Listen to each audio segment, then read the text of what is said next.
नमस्कार, न्यूज एनपीडब्ल्यू में आपका स्वागत है। करते हैं खबरों की शुरुआत, लेकिन एक नज़र हेडलाइंस पर।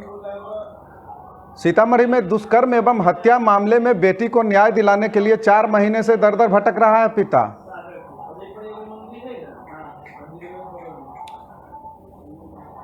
बेगूसराय में यशवंत सिन्हा ने नीतीश सरकार पर साधा निशाना, तीसरे मोर्चे की कवायद तेज।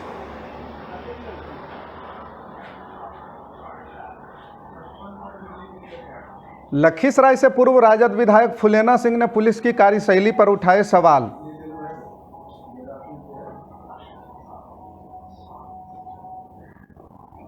और पलामू में अवैध पत्थर खनन को लेकर ग्रामीण हुए आंदोलन को बाध्य।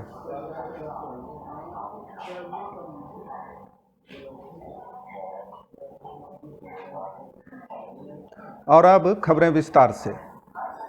सीतामढ़ी में सामूहिक दुष्कर्म व हत्या मामले में 4 महीने बाद भी नहीं हुई गिरफ्तारी।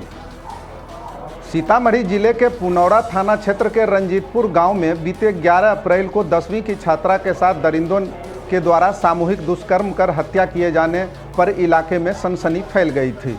बेटी के साथ दुष्कर्म एवं जघन्य हत्या मामले में न्याय के लिए पिता दर दर भटकने को मजबूर हैं। हाथ में फाइल और आंखों में आंसू लिए पिता बेटी को न्याय दिलाने हेतु हर अधिकारी के चौखट पर आस लगाए जा रहे हैं। बावजूद इसके अभी तक सभी अभियुक्तों की गिरफ्तारी नहीं हो पाई है। हालांकि नव पदस्थापित डीएसपी ने पीड़ित पिता को शीघ्र ही सभी आरोपियों को गिरफ्तार करने का भरोसा दिया है। सर लॉकडाउन जे लगल ना, तो इनमें 10/4 के रात में घर से लड़की के अगवा के साथ शारीरिक सामूहिक दुष्कर्म करके लोग हत्या कर दिले। मांग में सिंदूर भर दिले, वो पेड़ के नीचे लटका दिले। FIR करी। अभी तक ले मेन नामजद अभी उठाई ना, वो अभी पुलिस के पकड़ से बाहर है। पुलिस वाला पता नहीं केकरा केना कौन आधार से कौन से पकड़ ले ले। अभी ये सब के ऊपर कोनो कार्रवाई ना हो रहा है। वो सब बराबर अवे जी गाँव में मारे पीटे के धमकी दे जी केस उठा लेना, तो वो लड़की के उठा के ले गई, दूसरों को उठा के ले जाए। पुलिस क्या सहयोग कर रहा है? पुलिस सहयोग आश्वासन दे रहा है, सहयोग के नाम पर तो कुछ नहीं अभी तक हमको मिला है। सहयोग किया रहता तो उन सबको गिरफ्तारी नहीं हुई रहती। धमकी में क्या देता है? धमकी में देता है कि केस उठा लो ना तो हत्या कर देंगे, मार देंगे। हमारा एगो भाई के दोस्त के मोबाइल पर भी फोन आया था कि सबको संगति छोड़ दो ना तो तोरा भी मार देंगे। हमको तो बराबर कहता है कि तू केस उठा लो ना तो तोरा दूसरों तेसरों लड़की के उठा के ले जाएंगे। सर अभी हमको 5 गो लड़की है।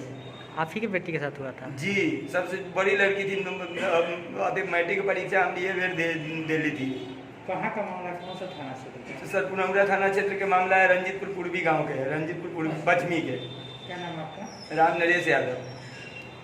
SP DSP से क्या गुहार लगाए थे? सर SP साहब यहाँ तो खाली आवेदन किए हुए। DSP साहब यहाँ तो बराबर आए थे। जब कुमार वीर धीरेन्द्र साहब थे ना, तो मैं बराबर यहाँ आता था। बहुत बढ़िया आदमी प्रतीत होते थे। अच्छा मतलब लगता था कि हमारा इंसाफ जरूर मिल जाएगा यहाँ से। लेकिन अब उनको बदली हो जाने के बाद थोड़ा सस्पिशन मन में हो गया है, भय लग रहा है अभी। अगली खबर बेगूसराय से, जहां पूर्व वित्त मंत्री यशवंत सिन्हा ने बिहार बचाओ अभियान में नीतीश सरकार पर निशाना साधा है। भारत सरकार के पूर्व वित्त मंत्री यशवंत सिन्हा बेहतर बिहार अभियान के तहत बेगूसराय पहुंचे। इस दौरान लोगों ने यशवंत सिन्हा एवं पूर्व सांसद अरुण सिंह का गर्मजोशी से स्वागत किया। कार्यक्रम के दौरान यशवंत सिन्हा ने कहा कि 15 साल से एक ही व्यक्ति बिहार को चला रहा है, इसलिए बिहार की स्थिति बदहाल हो गई है। आज बिहार सरकार शिक्षा, स्वास्थ्य, बिजली, पानी एवं लॉ एंड ऑर्डर आदि मुद्दे पर बिल्कुल फेल नजर आ रही है। हम तीसरे मोर्चे के रूप में बिहार के चुनावी मैदान में आएंगे और 15 साल से जमे हुए सरकार को उखाड़ फेंकेंगे। लोग आज बेगूसराय एक अभियान के तहत आए हैं। वो अभियान है बिहार को बदलने का और एक बेहतर बिहार बनाने का। इस अभियान के अंतर्गत, जिसमें बिहार के राजनीतिक दल भी हैं और व्यक्ति भी हैं, और हम लोगों ने मिलकर ये तय किया है कि हम एक यूनाइटेड डेमोक्रेटिक अलायंस UDA का गठन करेंगे। जिसका गठन हो गया, मैं जोर दे के इस बात को कहना चाहता हूँ कि ये एक आंदोलन है बेहतर बिहार बनाने के लिए। और बेहतर बिहार बनाना ज़रूरी क्यों है? वो इसलिए ज़रूरी है कि आज बिहार की हालत बहुत ही बदहाल है। जब 1974 में जेपी आंदोलन हुआ था, उस समय जो बिहार की स्थिति थी उससे भी बुरी स्थिति आज के दिन है। चाहे आप कोई भी क्षेत्र उठा लीजिए, शिक्षा का क्षेत्र, स्वास्थ्य का क्षेत्र, किसानी का क्षेत्र, उद्योग का क्षेत्र, मजदूरों का क्षेत्र, नौजवानों का क्षेत्र, महिलाओं का क्षेत्र, हर क्षेत्र में बिहार की बदहाल स्थिति है। इसको बदलना है और एक बेहतर बिहार बनाना है। एक प्रजातांत्रिक प्रणाली में सरकार को बदलने का एकमात्र उपाय है चुनाव। और बिहार के सरकार को बदलना ज़रूरी इसलिए है क्योंकि पिछले 15 वर्षों से जो शासन चला आ रहा है, एक व्यक्ति के अंतर्गत, उसी के चलते बिहार की ये बदहाली है। इसलिए जब तक वो शासन नहीं जाएगा, वो सरकार नहीं जाएगी, बिहार की बदहाली भी दूर नहीं।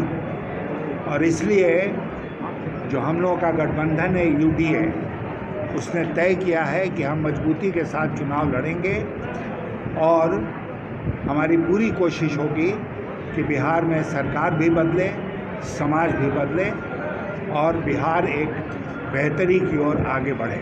तो बिहार का भ्रमण कर रहे हैं हम लोग। पटना में बैठकर राजनीति करने और सिर्फ बयानबाजी करने में विश्वास नहीं करते हैं।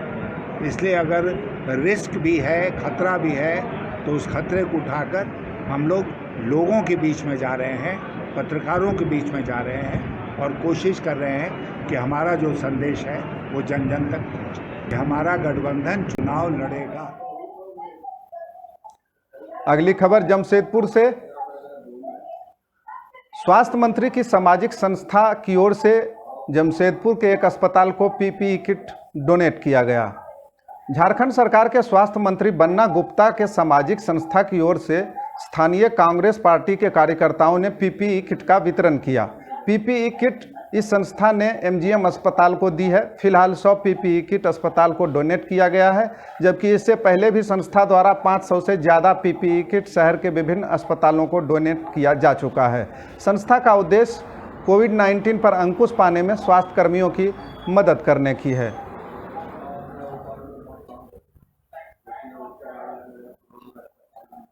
और अगली खबर लखीसराय से। राजद के पूर्व विधायक फुलेना सिंह ने पुलिस की कार्यशैली पर सवाल उठाए हैं।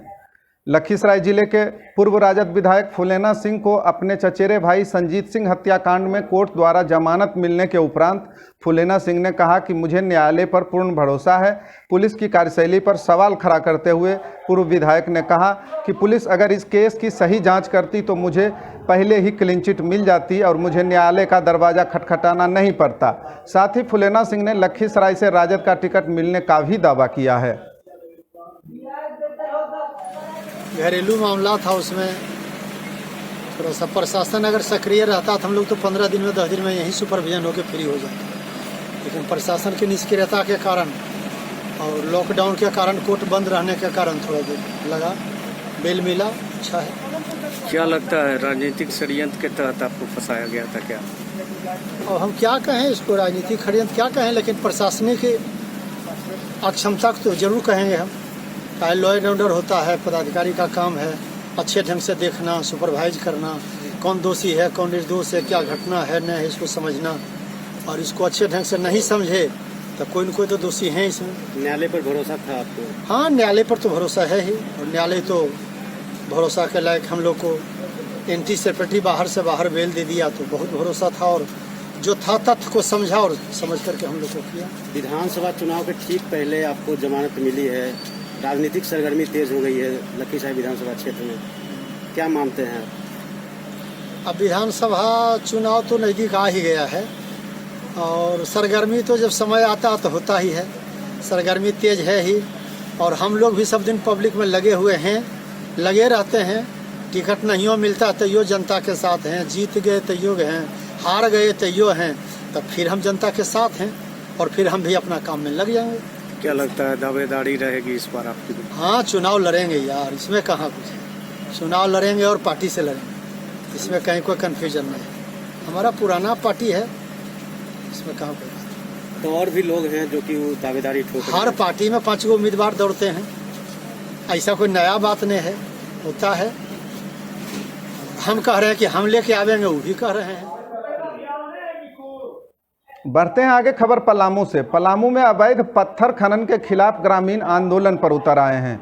पलामू जिले के रामगढ़ प्रखंड अंतर्गत कांचन टोला में अवैध पत्थर खनन के कार्य को अविलंब रोकने के लिए सैकड़ों ग्रामीण एकजुट होकर जिला प्रशासन से अविलंब पहल करने की मांग की है। अवैध पत्थर उत्खनन के खिलाफ आंदोलन कर रहे ग्रामीणों ने बताया कि जिला प्रशासन से लेकर सांसद विधायक तक को सूचना दी गई, परंतु किसी ने अभी तक इस ओर ध्यान नहीं दिया है। इसलिए आखिरकार ग्रामीणों ने बाध्य होकर आंदोलन का रुख अख्तियार किया है। ग्रामीणों ने प्रशासन और माफियाओं के बीच मिली भगत का भी आरोप लगाया है। समस्या हम लोग के है सर कि मतलब यहाँ कॉलेज के हम लोग का अथी हो गया है। मैथ्स वाला चोरी से कुछ काम धाम करा रहे हैं। यहाँ आम सभाई कुछ नहीं किए हैं, हम लोग को जानकारी नहीं है। हम लोग कॉलेज बनवाना चाह रहे हैं। बाल बच्चा जो है गरीब को जितना बताओ बहनाओं कहाँ गरीब का बच्चों यहाँ पढ़ेंगे अच्छे से डालते हैं। स्कूल कब से चल रहा है? ये स्कूल जो है अभी कब से चल रहा है? स्कूल 2006 से चल रहा है। 2006 से।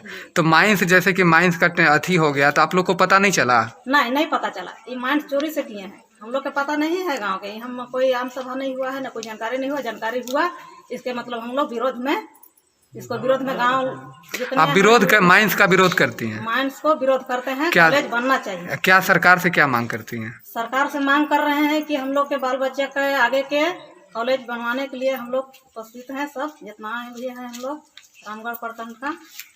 तब सरकार से मांग करते हैं कि कॉलेज यहाँ पे बने। अभी कॉलेज बनवाने के चलिए, क्या नाम हुआ? खाता नंबर 83 प्लॉट नंबर 1291 ये जमीन गरमुजरुआ जमीन है। अब इसी ज़मीन में 2006 में उत्क्रमित मध्य विद्यालय का भवन बना है और रामगढ़ प्रखंड में कॉलेज नहीं रहने के कारण इसी भूमि, इसी खाता प्लॉट को चयनित करके हम लोग प्रखंड कार्यालय चैनपुर को सीओ साहब के पास कागजात सपुर्द किए, लेकिन वहाँ भी कोई इसका परिणाम नहीं आया। और इसी दौरान है कि 2017 में ये ज़मीन को पत्थर माइंस के लिए लीज कर दिया गया है और वो लीज की जानकारी हम लोग के गांव में नहीं है। जब वो लीज वाला जब आदमी अपना ज़मीन को कब्जा करने के लिए आया तो उसी समय हम लोग सभी ग्रामीणों के जानकारी हुआ कि हम माइंस खुलने वाला है।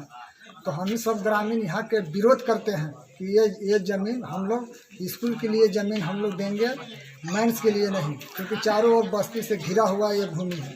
2017 में माइंस के लिए अथी आया तो आप लोग को कब पता चला? हम लोग के आजकल में पता चला।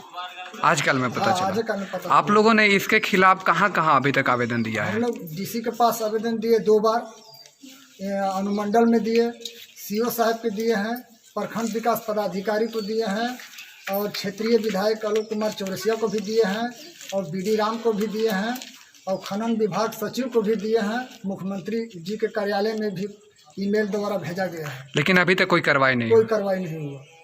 क्या मांग करते हैं? हम लोग का अभी मांग तत्काल में यही करते हैं कि माइंस को रद्द किया जाए और इस भूमि पर 10+2 का निर्माण किया जाए ताकि यहाँ के गरीब के बाल बच्चा पढ़ सके। डाल्टनगंज बहुत दूरी है। अच्छा, 10+2 का निर्माण। ये स्कूल कब से चल रहा है? ये स्कूल 2006 से चल रहा है। 2006 से चल रहा है। अच्छा, तो ये स्कूल भी उस भूमि में आ जाता है? हाँ, उसी भूमि पर आ जाता है। चलिए, 10+2 के लिए आवेदन आप लोगों ने दिया है कहीं? हम दिए हैं प्रखंड कार्यालय द्वारा अनुमोदित करके। मुखिया सरपंच जितना भी होता है पदाधिकार, ये जनता प्रतिनिधि के माध्यम से सीओ साहब के पास कागजात दिया हुआ है, लेकिन वो भी अभी तक कोई सुनवाई नहीं, एक्शन नहीं है। और आखिर में खबर भोजपुर से। 6 लेन पुल निर्माण के कार्यों का भोजपुर डीएम ने किया निरीक्षण। भोजपुर जिले के गोबर के सोन नदी पर बन रहे 6 लेन पुल के अंतिम चरण में चल रहे निर्माण कार्य का जायजा लेते हुए भोजपुर के डीएम रोशन कुशवाहा ने निरीक्षण किया। निरीक्षण के दौरान भोजपुर डीएम ने बन रही सड़क को 10 दिसंबर तक संबंधित निर्माण कंपनी को हर हाल में कार्य को पूरा करने का आदेश दिया है। साथ ही डीएम ने सड़क निर्माण के लिए अधिग्रहण की गई जमीन किसानों को चिन्हित कर 15 दिनों के अंदर उसके मुआवजा राशि को भुगतान करने का भी आदेश दिया है। जिलाधिकारी के आदेश के बाद किसान और आम नागरिक संतुष्ट नजर आ रहे हैं। ये जो हम लोगों का नया पुल बन रहा है, इसका निर्माण कार्य में जो पीवीसी का काम है 10 तारीख तक का हम लोग का लक्ष्य है कि इसको हम लोग पूरा कर लें, ताकि जितनी भी हमारी सीमेंटेड कंक्रीट रोड है पूरी पुल से पटना छोर से लेके पूरा यहाँ सकड्डी छोर तक एकदम कंप्लीट हो जाएंगी। मुख्यमंत्री द्वारा उद्घाटन की बात देखिए, उद्घाटन के संदर्भ में सरकार के द्वारा जो निर्णय लिया जाएगा उससे हम लोग आपको अवगत करा दें। अभी तक कोई तिथि निर्धारित की गई? जी नहीं, अभी कोई तिथि का किसी तरह का कोई ऑफिशियल कम्युनिकेशन प्राप्त नहीं हुआ। आचार संहिता के पहले हो सकता है सर? देखिए, संभावना फिर से वही सरकार की जो जब निर्देश आएगा उसके हिसाब से। और फिलहाल इस बुलेटिन में इतना ही। हम फिर मिलेंगे आपके आसपास के कुछ अहम खबरों के साथ। आप देखते रहें न्यूज़ NBW। नमस्कार।